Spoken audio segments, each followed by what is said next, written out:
rostros para orar. Padre Celestial, te damos gracias por las múltiples bendiciones que has derramado sobre nosotros. Te pedimos, Señor, que al estudiar tu palabra este día, tu Espíritu Santo se acerque a nosotros y nos dé mentes claras y corazones dispuestos a recibir la semilla de la verdad. Te lo pedimos en el precioso nombre de tu Hijo, Cristo Jesús. Amén. Quiero extenderle un saludo muy cordial a todos aquellos que nos acompañan en nuestra reunión de hoy. Estamos muy contentos de tenerles con nosotros. También quiero extenderle un saludo muy cordial a aquellas personas que nos están viendo en las pantallas de televisión en los diferentes países de habla hispana. Estamos muy contentos de que nos estén acompañando en el día de hoy. El título de nuestro tema de hoy es La generación de Enoc. Y quiero comenzar describiendo cómo será el grupo de personas que vivirán en este mundo inmediatamente antes de la segunda venida de Jesús. Quiero que noten que los que vivirán en este planeta tendrán tres características básicas. Quiero leer en primer lugar Apocalipsis el capítulo 12 y el versículo 17. Allí hallamos dos de las tres características. Dice allí en Apocalipsis 12 y el versículo 17 lo siguiente: Entonces el dragón se llenó de ira contra la mujer y se fue a hacer guerra contra el resto de la descendencia de ella, los que guardan los mandamientos de Dios y tienen el testimonio de Jesucristo.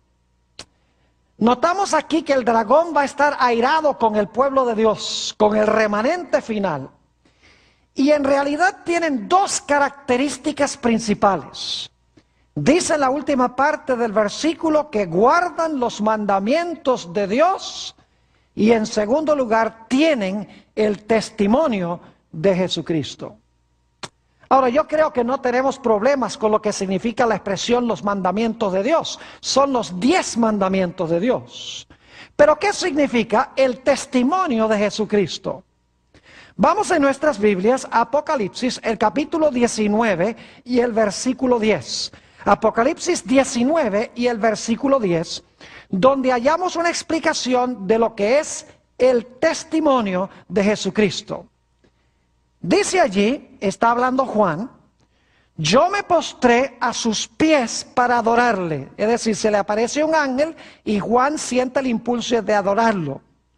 Y él me dijo: mira, no lo hagas. Yo soy consiervo tuyo y de tus hermanos que tienen el testimonio de Jesús. Adora a Dios, porque el testimonio de Jesús es el espíritu de la profecía. Notamos entonces que el testimonio de Jesús es el espíritu de profecía. Y la razón por la cual se llama espíritu de profecía es porque el don de profecía es uno de los dones que imparte el Espíritu Santo. Es decir, el remanente final que Satanás va a odiar, va a ser odiado por dos razones. Número uno, porque guarda los mandamientos de Dios, y en segundo lugar, porque tienen el don de profecía o el testimonio de Jesucristo. Pero hay una tercera característica que queremos notar en cuanto a esa generación final que va a vivir en este mundo. Apocalipsis el capítulo 14 y el versículo 12 tiene esa característica. En realidad se repite una de las características que ya vimos y se añade otra. Dice en Apocalipsis 14 y el versículo 12 lo siguiente: aquí está la paciencia de los santos, los que guardan los mandamientos de Dios y la fe de Jesús. Quiero que noten que la generación final, según esto, va a tener la fe de Jesús, además de guardar los mandamientos de Dios. Es decir, que la generación final que vivirá en este mundo tendrá tres características básicas. Uno, guardarán los mandamientos de Dios. 2, tendrán el don de profecía, que es el testimonio de Jesucristo. Y en tercer lugar, dice que tendrán la fe de Jesús o guardarán la fe de Jesús. Ahora, a fin de entender esta generación final, necesitamos regresar a los días antes del diluvio. Porque vamos a encontrar que la generación antes del diluvio ilustra la generación que existirá al final de la historia. Lo primero que quiero que notemos en cuanto a la generación antes del diluvio es que había dos grupos. El primer grupo eran los impíos y el segundo grupo constituía los justos. En realidad estos dos grupos los hayamos mencionados en Génesis el capítulo 4, donde está la genealogía de Caín, de los impíos, y en Génesis 5 tenemos la genealogía de los justos. Ahora quiero que notemos la condición del mundo inmediatamente antes del diluvio. Dice en Génesis el capítulo 6 y el versículo 5 lo siguiente en cuanto a la condición moral del mundo. Y leo: y vio Jehová que la maldad de los hombres era mucha en la tierra, y que todo designio de los pensamientos del corazón de ellos era de continuo solamente el mal. Noten aquí que nos dice que el mundo estaba casi completamente desmoralizado. De continuo los seres humanos pensaban solamente en el mal. Y por lo tanto Dios en Génesis 7 y el versículo 23 describe que iba a destruir al planeta Tierra. Iba a destruir a aquellos que estaban violando los principios morales de Dios. Hemos visto antes del diluvio la perspectiva de los impíos. El mundo estaba desmoralizado y por lo tanto Dios dijo: voy a destruir a los impíos. Pero ¿qué diríamos de los justos? Quiero que notemos que en realidad antes del diluvio había dos diferentes grupos de justos. Había una sola categoría de impíos, los que fueron destruidos en el diluvio. Pero había dos categorías de justos antes del diluvio. Y ya van a entender lo que estoy diciendo. Voy a leer ahora varios versículos o porciones de versículos que hallamos en Génesis el capítulo 5. Vamos a notar la primera categoría de justos que vivían antes del diluvio. Dice en Génesis 5:5: y fueron todos los días que vivió Adán 930 años y murió. En el versículo 8 dice: y fueron todos los días de Set 912 años y murió. Dice en el versículo 11: y fueron todos los días de Enos 905 años y murió. Versículo 14: y fueron todos los días de Cainán 910 años y murió. Versículo 17: y fueron todos los días de Maalaleel 895 años y murió. Versículo 20: y fueron todos los días de Jared 962 años y murió. En el versículo 27 dice: fueron pues todos los días de Matusalén 969 años y murió. En el versículo 31 dice: y fueron todos los días de Lamec 777 años y murió. Y finalmente en Génesis 9:29 dice: y fueron todos los días de Noé 950 años y murió. La primera categoría de justos que vivían en el mundo antes del diluvio fueron aquellos que pertenecían al linaje santo y que murieron. Pero hubo una segunda categoría de ser justo que vivió antes del diluvio.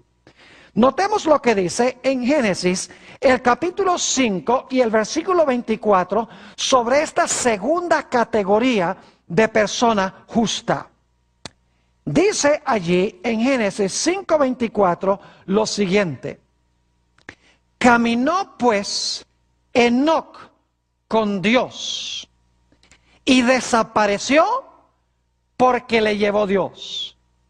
Fíjese que en toda la genealogía que leímos, los diversos versículos, dice y murió, y murió, y murió, y murió. Pero aquí encontramos un personaje que cabe dentro de otra categoría.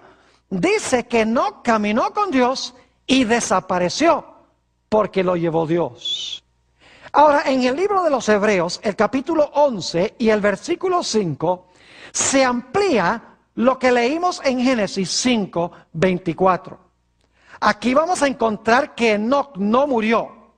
Dice allí en Hebreos 11 y el versículo 5, por la fe, Enoc fue traspuesto para no ver muerte y no fue hallado porque lo traspuso Dios. Y antes que fuese traspuesto, tuvo testimonio de haber agradado a Dios. Noten que nos dice que Enoc no sufrió ni siquiera la muerte física. Dios lo traspuso. Es decir, Dios se lo llevó al cielo de entre los vivos. Enoc nunca murió ni siquiera la muerte física. Es decir, en la genealogía de los justos, en Génesis 5, tenemos dos clases de personas justas. Los que murieron antes del diluvio, con la excepción de Noé, que murió después. Y luego tenemos a Enoc, que fue trasladado al cielo de entre los vivos. Resulta obvio que Enoc estaba en una categoría especial, porque solamente él fue trasladado al cielo de entre los vivos. Inmediatamente nos preguntamos, ¿por qué será que Enoc fue traspuesto al cielo sin ver la muerte? Mientras que todos los otros héroes pasaron por la experiencia de la muerte y resucitarán cuando Jesús venga, porque eran fieles. Bueno, quiero decirles que en la Biblia Enoc se menciona solamente en 4 pasajes. Así que si vamos a descubrir por qué Enoc estaba en una categoría especial y por qué Dios los traspuso al cielo, vamos a tener que descubrir la razón en estos 2 pasajes. Quiero mencionarles, estos pasajes son cortos, no tienen aparentemente mucha información, pero en realidad cuando miramos estos pasajes con cuidado, podemos descubrir muchas cosas en cuanto a Enoc. El primer pasaje es el que acabamos de leer, Génesis 5 y el versículo 21 al 24, a donde se nos dice que Dios llevó a Enoc porque Enoc caminó con él. El segundo texto está en Lucas 3 y el versículo 37. No se dice mucho aquí en cuanto a Enoc, sencillamente se menciona en la genealogía de Jesús.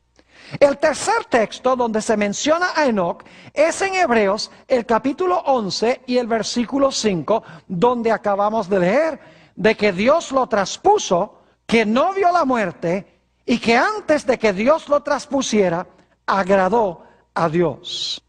El último pasaje a donde se menciona Enoc es en el libro de Judas, ese librito que se encuentra inmediatamente antes de Apocalipsis, los versículos 14 y 15 de Judas. Pareciera que la Biblia no tiene mucho que decir de Enoc. Imagínense, solamente 4 lugares en la Biblia: Génesis 5, 21 al 24, Lucas 3, 37, Hebreos 11, 5 y Judas 14 y 15. Pero no nos engañemos. A pesar de que se menciona en pocos versículos, cuando examinamos con cuidado lo que dicen estos versículos, descubrimos muchas cosas en cuanto a Enoc y sabemos por qué razón es que Dios lo traspuso de entre los vivos cuando todos los demás pasaron por la experiencia de la muerte. Al examinar estos pasajes, descubrimos 4 cosas claves en cuanto a Enoc. En primer lugar, vamos a encontrar que Enoc caminó con Dios. En segundo lugar, vamos a encontrar que dice que Enoc agradó a Dios. En tercer lugar, vamos a encontrar que Enoc tuvo fe en Dios. Y en cuarto lugar, vamos a encontrar que Enoc tenía el testimonio de Jesucristo o el don de profecía. Examinemos nuevamente los versículos claves que nos demuestran estas 4 características.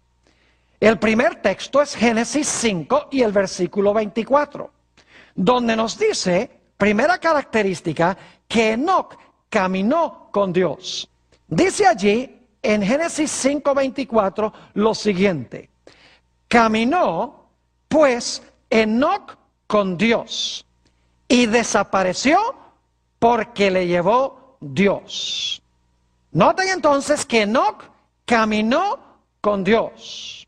Segunda característica, Hebreos 11 y el versículo 5. Ya lo leímos, pero ahora quiero recalcar estas 4 características.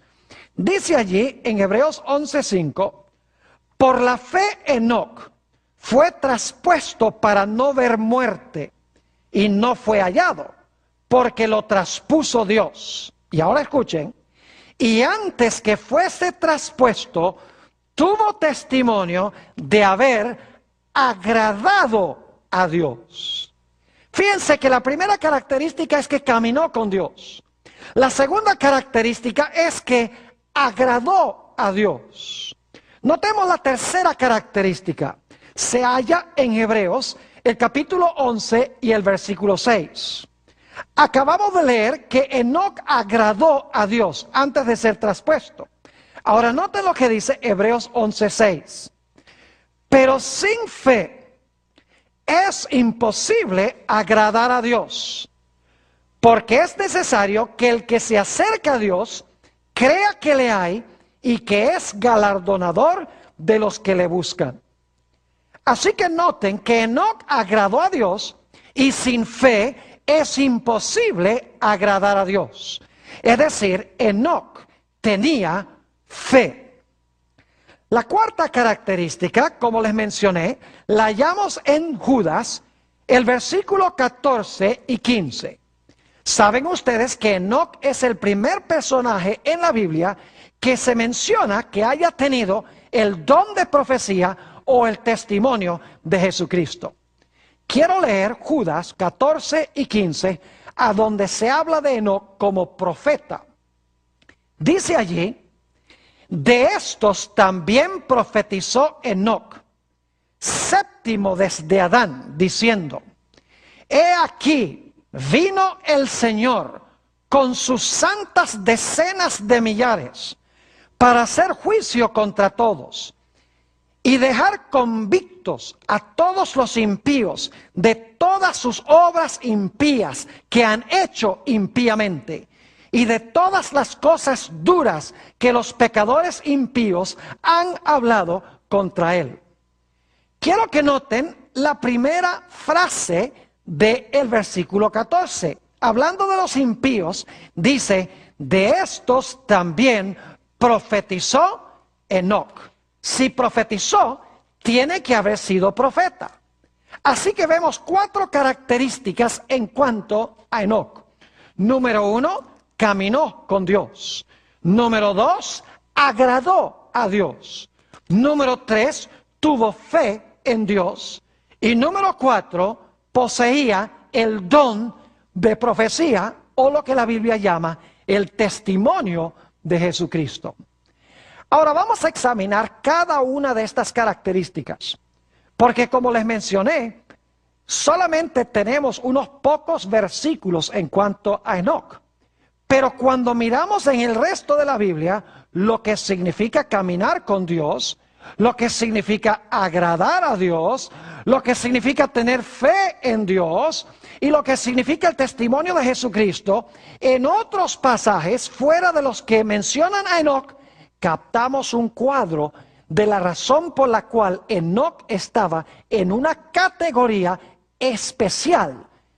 Y por esa categoría especial, por esas características especiales, Enoc fue trasladado de entre los vivos, mientras que todos los demás pasaron por la experiencia de la muerte. Preguntémonos entonces, en primer lugar, ¿qué significa caminar con Dios? La característica primera de Enoc. ¿Qué significa caminar con Dios? Vamos a buscar en nuestras Biblias el libro de Amós, el capítulo 3 y el versículo 3. Vamos a examinar versículos de la Biblia que hablan sobre lo que significa caminar con Dios. Así vamos a ampliar el sentido en que Enoc caminó con Dios. Dice en Amós 3 y el versículo 3: ¿andarán dos juntos si no estuvieren de acuerdo? Ahora, debo decirles que cada vez que la versión del 60, que es la que estoy usando yo, usa la palabra andar, en realidad es la palabra caminar. Se puede traducir caminar. Así que este versículo dice: ¿caminarán dos juntos si no estuvieren de acuerdo? Notamos entonces que si Enoc caminó con Dios, tenía que estar de acuerdo con el corazón de Dios. Ahora, saben que muchas veces en el Antiguo Testamento, cuando se menciona caminar con Dios, se vincula con guardar los mandamientos de Dios. Noten, por ejemplo, Deuteronomio 10 y los versículos 12 y 13. Deuteronomio 10 y los versículos 12 y 13. Quiero que noten las diferentes palabras que se conectan o se vinculan, que tienen que ver con caminar con Dios. Dice allí: ahora pues, Israel, ¿qué pide Jehová de ti? Sino que temas a Jehová tu Dios, que andes en todos sus caminos. Se podría traducir, aunque es redundante, que camines en todos sus caminos, y que lo ames y sirvas a Jehová tu Dios con todo tu corazón y con toda tu alma. Y ahora escuchen: que guardes los mandamientos de Jehová y sus estatutos que yo te prescribo hoy, para que tengas prosperidad. Noten los términos sinónimos en este pasaje. Habla de caminar con Dios, habla de amar a Dios, servir a Dios, y habla de guardar los mandamientos de Dios. Es decir, caminar con Dios significa amarle, significa temerle, significa guardar sus santos mandamientos. Otro texto donde se vincula el guardar los mandamientos con el caminar con Dios es Deuteronomio 13 y el versículo 4. Deuteronomio 13, 4. Dice allí: en pos de Jehová vuestro Dios andaréis. Nuevamente se puede traducir caminaréis. Ahora escuchen: a él temeréis, guardaréis sus mandamientos y escucharás su voz, a él serviréis y a él seguiréis. Fíjense todas las palabras sinónimas. Caminar con Dios significa temerle, significa guardar sus mandamientos, significa escuchar su voz, significa servirle y significa seguirle. Nuevamente notamos que caminar con Dios se conecta con la idea de guardar la santa ley de Dios, con la obediencia a Dios. Notemos algunos textos más del Antiguo Testamento antes de leer un pasaje en el Nuevo. El Salmo 78 y el versículo 10. Salmo 78 y el versículo 10. Está hablando aquí del pueblo de Israel, de la rebelión del pueblo de Israel. Y dice aquí, en cuanto a ellos, no guardaron el pacto de Dios, ni quisieron caminar en su ley o andar en su ley. Fíjense nuevamente la idea de caminar en la ley de Dios, de guardar los mandamientos de Dios. Noten el Salmo 119 y el versículo 1. El primer versículo del Salmo más largo de la Biblia dice lo siguiente: bienaventurados los perfectos de camino, los que andan o caminan en la ley de Jehová. Fíjese que en todos estos versículos se conecta la idea de caminar con Dios con guardar su ley, con servirle, con seguirle, con obedecerle. Ahora examinemos un pasaje muy hermoso del Nuevo Testamento. Primero de Juan, el capítulo 2 y el versículo 3 al 6. Primero de San Juan, el capítulo 2 y el versículo 3 al 6. Noten nuevamente cómo se conecta la idea de caminar con Dios con la idea de guardar los mandamientos de Dios. Dice allí: y en esto sabemos que nosotros le conocemos, si guardamos sus mandamientos. El que dice yo le conozco y no guarda sus mandamientos, el tal es mentiroso y la verdad no está en él. Pero el que guarda su palabra, en este verdaderamente el amor de Dios se ha perfeccionado. Por eso sabemos que estamos en él. Y ahora note la última parte, el versículo 6. El que dice que permanece en él debe andar o caminar como él caminó o como él anduvo. Noten nuevamente la idea de guardar los mandamientos y cómo se conecta con la idea de caminar como él caminó.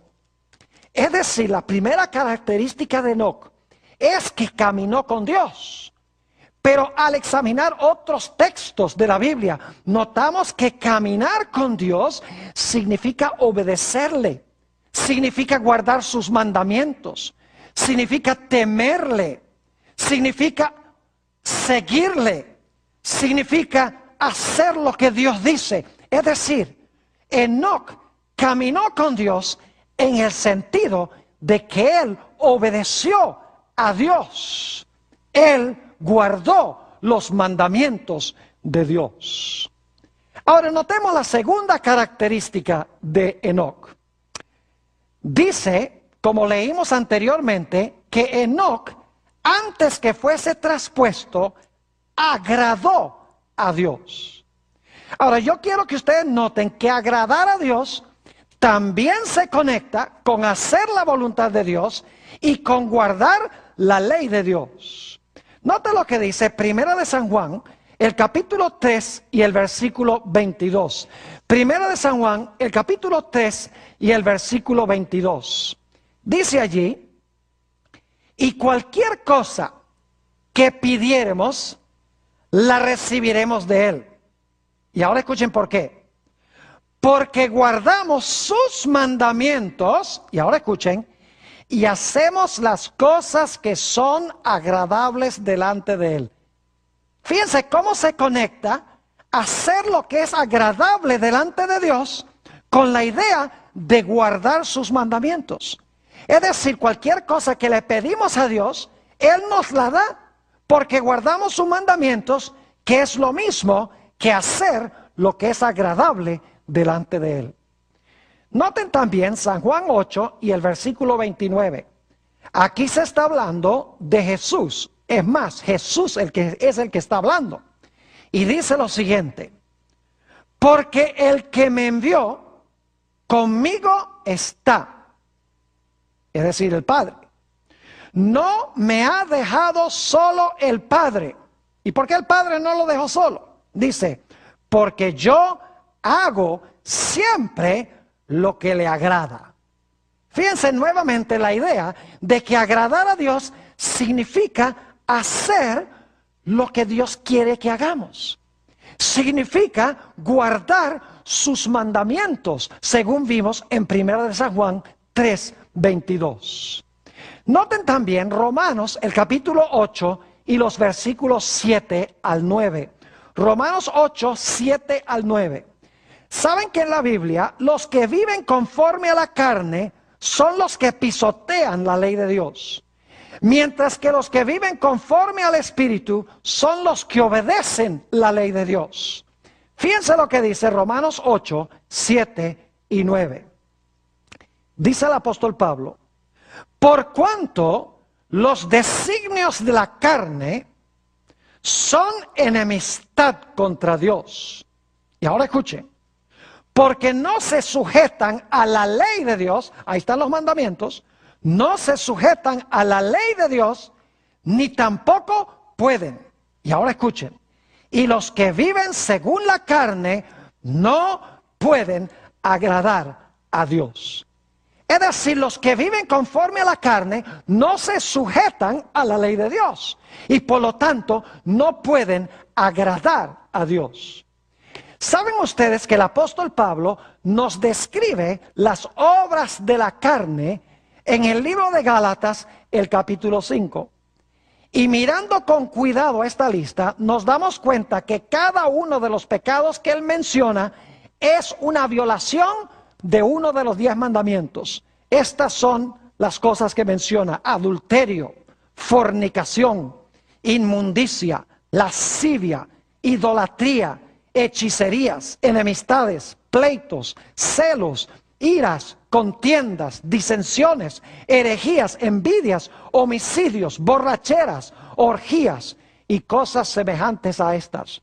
Si tuviéramos tiempo, analizaríamos cada una de estas palabras y nos daríamos cuenta que las obras de la carne son violaciones de la ley de Dios, porque la carne no se sujeta a la ley de Dios, ni tampoco puede.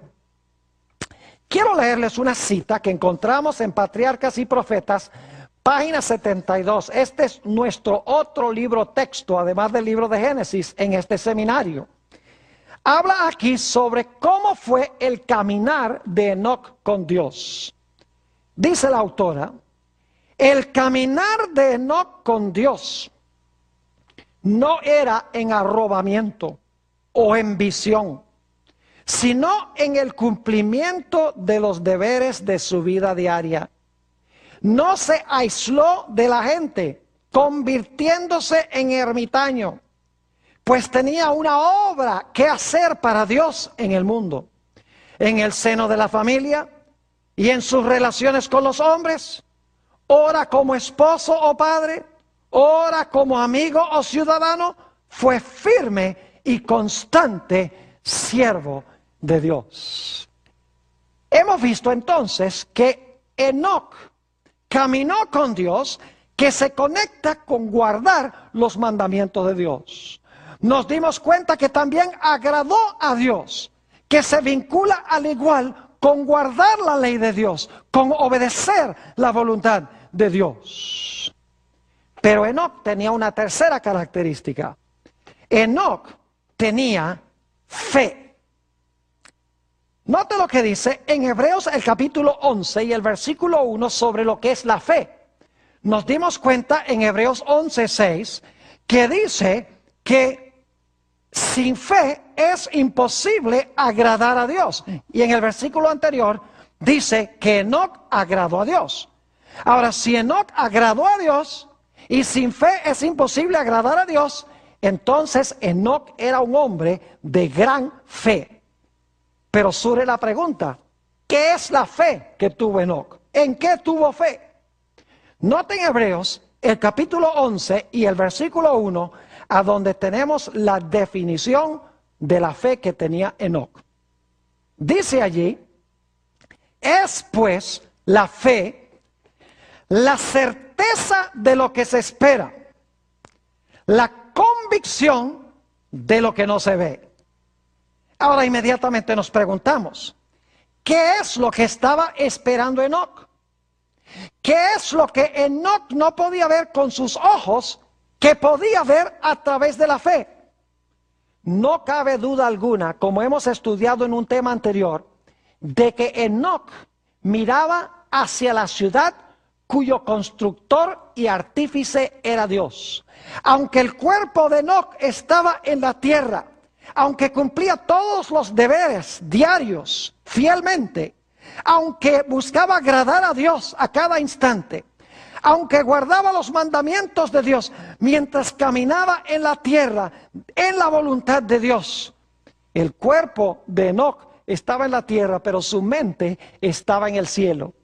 Él miraba hacia la ciudad que él esperaba en el futuro. Él tenía la convicción de que ese mundo era real, aunque no lo podía ver con sus ojos físicos. Es decir, tenía fe en el reino venidero. Anhelaba estar con Jesús en esa patria.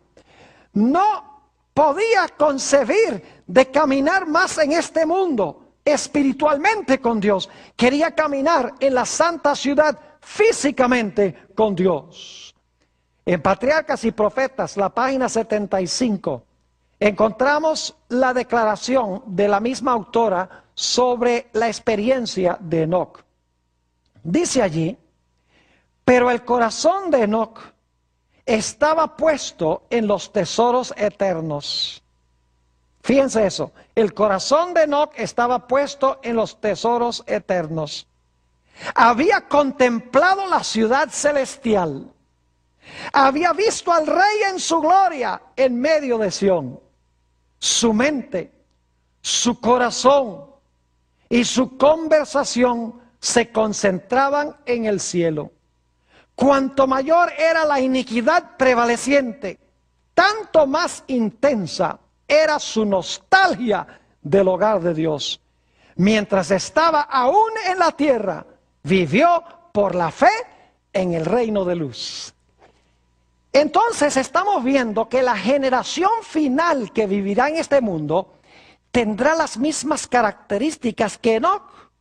Es decir, será un grupo que caminará con Dios, que significa que guardarán su ley. Será un grupo que agradará a Dios. Es decir, no van a vivir conforme a la carne, sino conforme al Espíritu. No van a contrariar la ley de Dios, sino que van a guardar la santa ley de Dios. Y nos hemos dado cuenta que también van a tener la fe que tenía Enoc. Se van a cansar de este mundo. No pueden concebir de vivir un solo día más aquí sin estar en la patria con Jesús.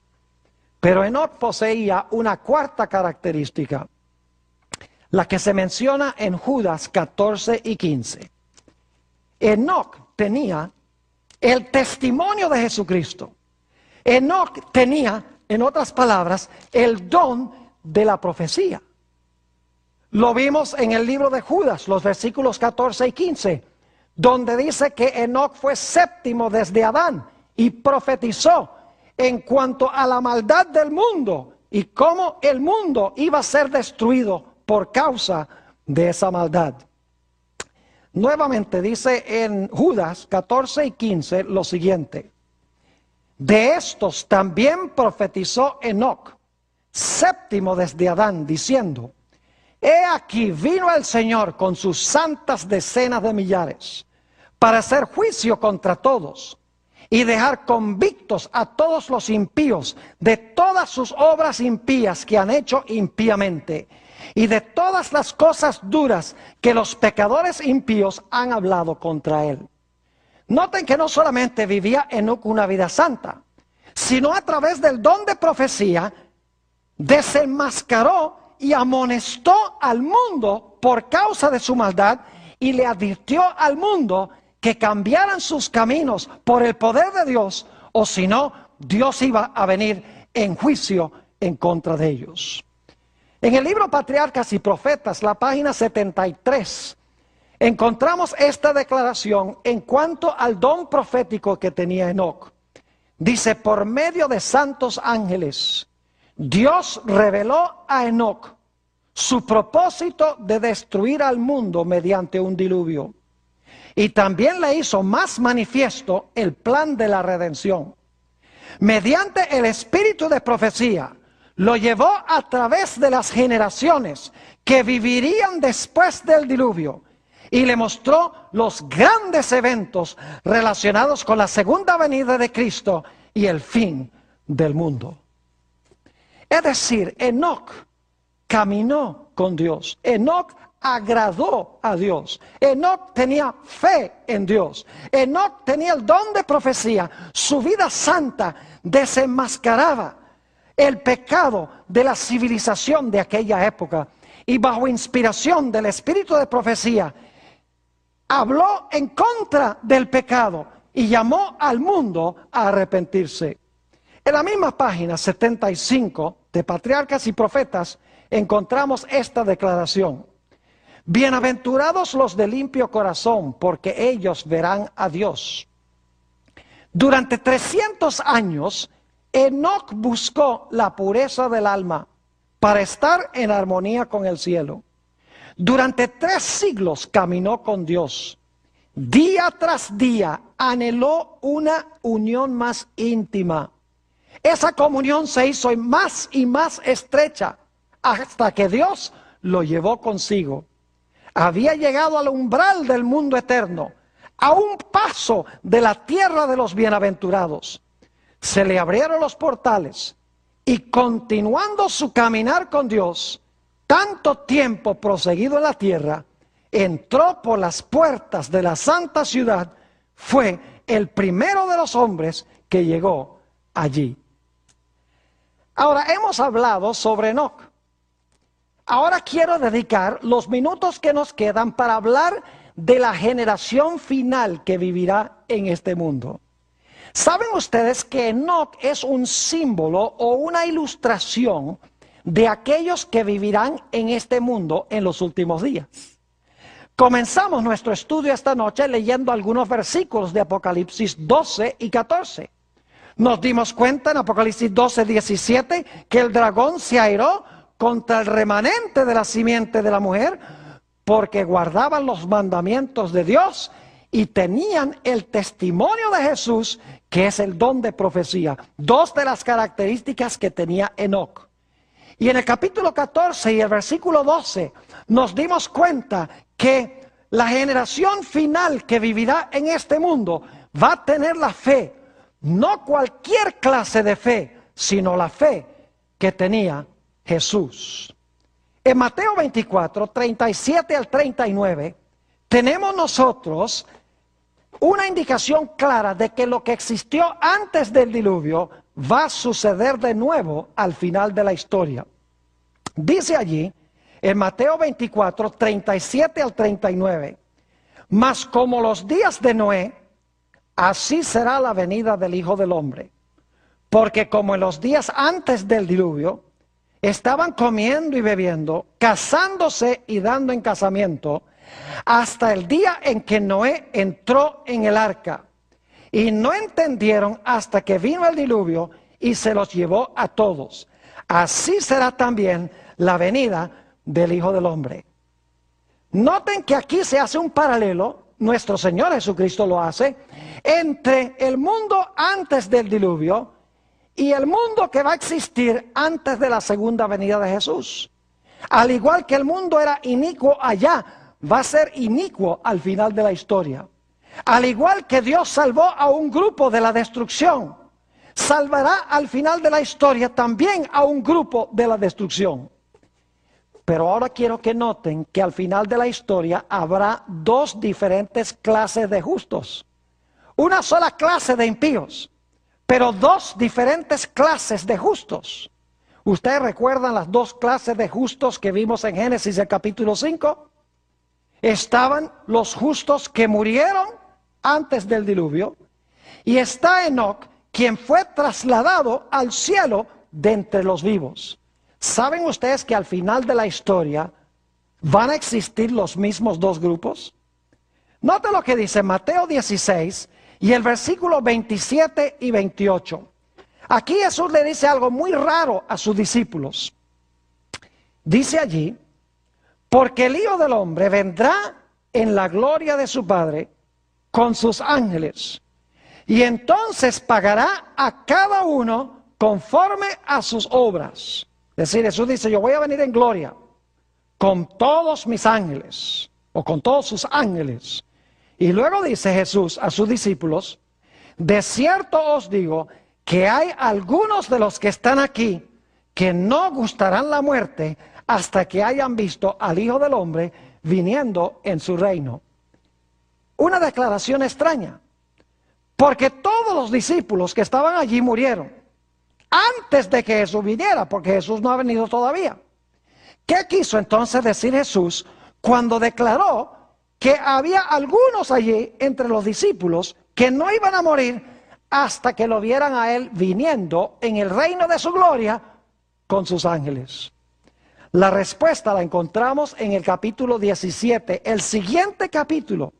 Encontramos que Jesús subió a la cima de la montaña con 3 de sus discípulos, con Pedro, Andrés y Juan. Esos son los algunos que iban a venir a Jesús viniendo en su reino glorioso, pero no iban a ver a Jesús viniendo en el reino glorioso en la segunda venida, sino que iban a presenciar cómo iba a ser, y Dios lo iba a mostrar en el monte de la transfiguración. Dice en Mateo 17 y el versículo 1 lo siguiente: 6 días después, Jesús tomó a Pedro, a Jacobo y a Juan su hermano, y los llevó aparte a un monte alto, y se transfiguró delante de ellos, y resplandeció su rostro como el sol, y sus vestidos se hicieron blancos como la luz. Y he aquí, les aparecieron Moisés y Elías hablando con él. En realidad, lo que quiso decir Jesús es que había algunos de sus discípulos, que resultaron ser Pedro, Andrés y Juan, que iban a venir a Jesús en la manera en que vendría cuando regrese por segunda vez. Es decir, en el monte de la transfiguración, Jesús fue cambiado a la forma en que se verá cuando venga en su venida en poder y gloria, y Pedro, Andrés y Juan lo presenciaron. Ahora es importante notar que nos dice el texto que hablaron con Jesús Moisés y Elías. Muy significativo. 3 personas claves en el monte de la transfiguración: Jesús, Moisés y Elías. ¿Por qué razón es que se aparecieron estos personajes? Bueno, les voy a resumir porque no tenemos tiempo de estudiarlo todo. Pero saben ustedes que cuando Moisés murió, según nos dice en Deuteronomio 34, 5 y 6, hubo 2 cosas muy raras en cuanto a él. En primer lugar, dice la Biblia que Dios lo enterró. Es la única persona en la Biblia que Dios haya enterrado. Y en segundo lugar dice que nadie sabía a dónde estaba su sepulcro hasta ese día. Eso es raro también porque los judíos marcaban las tumbas de sus héroes. Y luego encontramos aquí en Mateo 17 que Moisés está en el monte de la transfiguración. ¿Cómo es que llegó Moisés al monte de la transfiguración si murió antes de entrar a la tierra prometida? Nadie sabía dónde estaba su sepulcro. Dios lo enterró. La respuesta es que según la Biblia, Moisés resucitó de los muertos. En Judas 9 nos dice que vino el arcángel Miguel a lidiar con el diablo sobre el cuerpo de Moisés. Es decir, Miguel había venido para llamar a Moisés del sepulcro, para entonces llevarse a Moisés al cielo. Y por eso es que Moisés descendió del cielo en el monte de la transfiguración. Es decir, Moisés representa a aquellos que mueren y resucitan y luego son trasladados. Pero luego tenemos el caso de Elías. Elías, según nos dice la Biblia, fue transportado al cielo en un carruaje de fuego sin experimentar la muerte. Elías, en otras palabras, representa a aquellos que serán trasladados al cielo de entre los vivos. Es decir, no van a morir antes de que Jesús venga. Y claro, el que va a resucitar a los que murieron en Cristo y el que va a transformar a los que están vivos cuando Jesús venga es Jesús mismo. Leámoslo en los escritos del apóstol Pablo, Primera de Tesalonicenses, el capítulo 4 y el versículo 16 al 18. Dice allí el apóstol Pablo, hablando de la segunda venida de Jesús: porque el Señor mismo, con voz de mando, con voz de arcángel, con trompeta de Dios, descenderá del cielo, y los muertos en Cristo resucitarán primero. Esos son los representados por Moisés, quien murió y resucitó.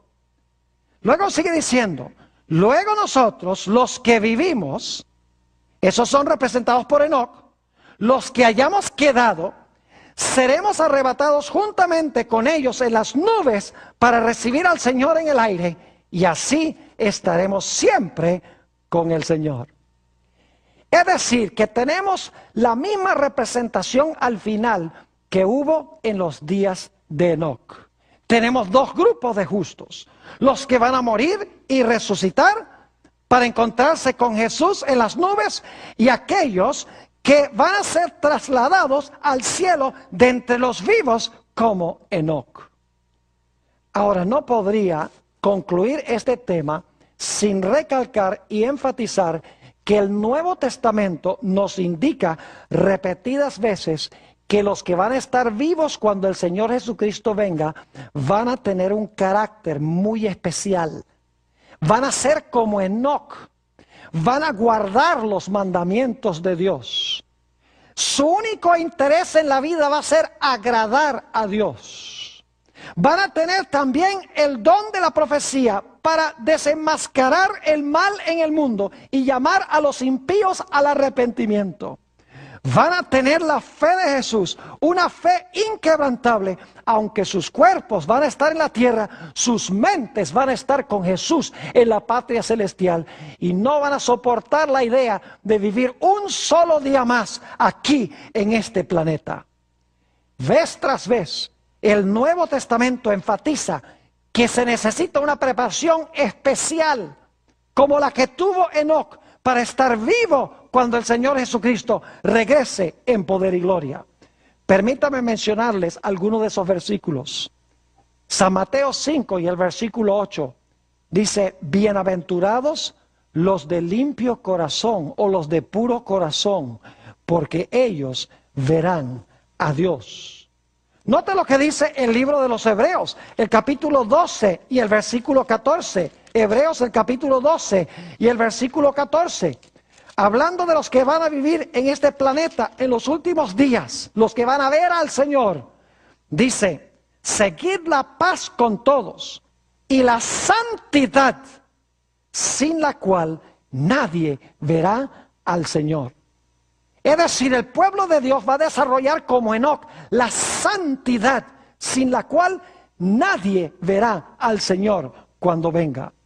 Noten Efesios, el capítulo 5, vez tras vez encontramos esta idea de que la iglesia final, la que va a pasar por la tribulación, los que van a estar vivos, van a tener un carácter limpio, especial, van a guardar la ley de Dios, van a agradar a Dios, van a predicar al mundo el arrepentimiento de las obras impías, y van a tener una fe inquebrantable como la que tuvo Enoc, y van a ser trasladados de entre los vivos.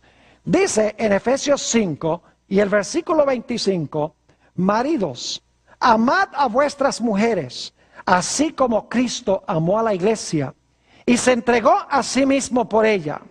Y ahora fíjense por qué se entregó Jesús: para santificarla, habiéndola purificado en el lavamiento del agua por la palabra, a fin de presentársela a sí mismo, una iglesia gloriosa, que no tuviese mancha, ni arruga, ni cosa semejante, sino que fuese santa y sin mancha. Fíjense la característica que se da de este grupo en Apocalipsis, el capítulo 14 y el versículo 5. Dice en cuanto a este grupo: y en sus bocas no fue hallada mentira, pues son sin mancha delante del trono de Dios. Vamos a necesitar estar muy cerca de Dios para pasar victoriosamente por la tribulación final. vamos a necesitar el carácter que tuvo Enoc. Quiero leer para terminar un pasaje del otro libro texto, Patriarcas y Profetas. Dice lo siguiente en la página 77. El piadoso carácter de este profeta representa el estado de santidad que deben alcanzar todos los que serán comprados de entre los de la tierra en el tiempo de la segunda venida de Cristo. En ese entonces, así como en el mundo antediluviano, prevalecerá la iniquidad, siguiendo los impulsos de su corrupto corazón y las enseñanzas de una filosofía engañosa. El hombre se rebelará contra la autoridad del cielo. Pero, así como Enoc, el pueblo de Dios buscará la pureza de corazón y la conformidad con la voluntad de su Señor, hasta que refleje la imagen de Cristo. Tal como lo hizo Enoc, anunciarán al mundo la segunda venida del Señor y los juicios que merecerá la transgresión. Y mediante su conversación y ejemplo santos, condenarán los pecados de los impíos. Así como Enoc fue trasladado al cielo antes de la destrucción del mundo por un diluvio, así también los justos vivos serán traspuestos de la tierra antes de la destrucción por el fuego. Oh, mis queridos amigos, hermanos y hermanas, que Dios nos ayude a desarrollar ese carácter semejante al de Enoc, para que cuando pasemos por la prueba final podamos salir victoriosos en Jesús.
Testimonio de Jesucristo. Ahora, yo creo que no tenemos problemas con lo que significa la expresión los mandamientos de Dios. Son los 10 mandamientos de Dios. Pero ¿qué significa el testimonio de Jesucristo? Vamos en nuestras Biblias a Apocalipsis, el capítulo 19 y el versículo 10. Apocalipsis 19 y el versículo 10, donde hallamos una explicación de lo que es el testimonio de Jesucristo. Dice allí, está hablando Juan, yo me postré a sus pies para adorarle. Es decir, se le aparece un ángel y Juan siente el impulso de adorarlo. Y él me dijo, mira, no lo hagas. Yo soy consiervo tuyo y de tus hermanos que tienen el testimonio de Jesús. Adora a Dios. Porque el testimonio de Jesús es el espíritu de la profecía. Notamos entonces que el testimonio de Jesús es el espíritu de profecía. Y la razón por la cual se llama espíritu de profecía es porque el don de profecía es uno de los dones que imparte el Espíritu Santo.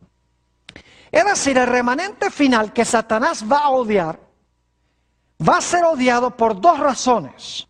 Número 1, porque guarda los mandamientos de Dios. Y en segundo lugar, porque tienen el don de profecía o el testimonio de Jesucristo. Pero hay una tercera característica que queremos notar en cuanto a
nuestros rostros para orar.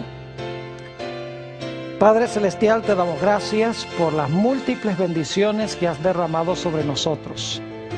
Te pedimos, Señor, que al estudiar tu palabra este día, tu Espíritu Santo se acerque a nosotros y nos dé mentes claras y corazones dispuestos a recibir la semilla de la verdad. Te lo pedimos en el precioso nombre de tu Hijo, Cristo Jesús. Amén. Quiero extenderle un saludo muy cordial a todos aquellos que nos acompañan en nuestra reunión de hoy. Estamos muy contentos de tenerles con nosotros. También quiero extenderle un saludo muy cordial a aquellas personas que nos están viendo en las pantallas de televisión en los diferentes países de habla hispana. Estamos muy contentos de que nos estén acompañando en el día de hoy. El título de nuestro tema de hoy es La generación de Enoc. Y quiero comenzar describiendo cómo será el grupo de personas que vivirán en este mundo inmediatamente antes de la segunda venida de Jesús. Quiero que noten que los que vivirán en este planeta tendrán tres características básicas. Quiero leer en primer lugar Apocalipsis el capítulo 12 y el versículo 17. Allí hallamos dos de las tres características. Dice allí en Apocalipsis 12 y el versículo 17 lo siguiente. Entonces el dragón se llenó de ira contra la mujer y se fue a hacer guerra contra el resto de la descendencia de ella, los que guardan los mandamientos de Dios y tienen el testimonio de Jesucristo. Notamos aquí que el dragón va a estar airado con el pueblo de Dios, con el remanente final. Y en realidad tienen dos características principales. Dice en la última parte del versículo que guardan los mandamientos de Dios y en segundo lugar tienen esa generación final que va a vivir en este mundo. Apocalipsis el capítulo 14 y el versículo 12 tiene esa característica. En realidad se repite una de las características que ya vimos y se añade otra. Dice en Apocalipsis 14 y el versículo 12 lo siguiente. Aquí está la paciencia de los santos, los que guardan los mandamientos de Dios y la fe de Jesús. Quiero que noten que la generación final, según esto, va a tener la fe de Jesús, además de guardar los mandamientos de Dios. Es decir, que la generación final que vivirá en este mundo tendrá tres características básicas. Uno, guardarán los mandamientos de Dios. Dos, tendrán el don de profecía, que es el testimonio de Jesucristo. Y en tercer lugar, dice que tendrán la fe de Jesús o guardarán la fe de Jesús. Ahora, a fin de entender esta generación final, necesitamos regresar a los días antes del diluvio, porque vamos a encontrar que la generación antes del diluvio ilustra la generación que existirá al final de la historia. Lo primero que quiero que notemos en cuanto a la generación antes del diluvio es que había dos grupos. El primer grupo eran los impíos y el segundo grupo constituía los justos. En realidad estos dos grupos los hayamos mencionados en Génesis el capítulo 4, donde está la genealogía de Caín, de los impíos, y en Génesis 5 tenemos la genealogía de los justos. Ahora quiero que notemos la condición del mundo inmediatamente antes del diluvio. Dice en Génesis el capítulo 6 y el versículo 5 lo siguiente en cuanto a la condición moral del mundo. Y leo: y vio Jehová que la maldad de los hombres era mucha en la tierra, y que todo designio de los pensamientos del corazón de ellos era de continuo solamente el mal. Noten aquí que nos dice que el mundo estaba casi completamente desmoralizado. De continuo, los seres humanos pensaban solamente en el mal. Y por lo tanto, Dios en Génesis 7 y el versículo 23 describe que iba a destruir al planeta Tierra. Iba a destruir a aquellos que estaban violando los principios morales de Dios. Hemos visto antes del diluvio la perspectiva de los impíos. El mundo estaba desmoralizado y por lo tanto Dios dijo: voy a destruir a los impíos. Pero ¿qué diríamos de los justos? Quiero que notemos que en realidad antes